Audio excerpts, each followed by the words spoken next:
Kagyari naman ang pangpabalo namon nga pang pag-good vibes sining weekend. Kung nagabiyahe ka pa south, nagapangita ka sa lugar nga pwede anay mga pahuwayan kadali o kung magkape o kung makakaon.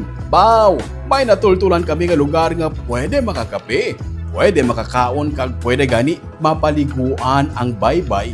Kailan tawa pala ho, matinlo kag matawhay. Inay katuan ta, buwas sa tripping ni Ruming at 9 a.m. Makapila man siya ka beses nga napierde, na-injured kag na-disqualify pero nagbangon kag nagpursige sa training hasta nga nangin kampiyon kag nakapauli sang medalya gikan sa International Taekwondo Competition sa abroad. Aton kilalahon ang 16-year-old Taekwondo champion sang Bacolod sa sini naman nga episode sang Bida sang Liga sa Sunday at 9 a.m.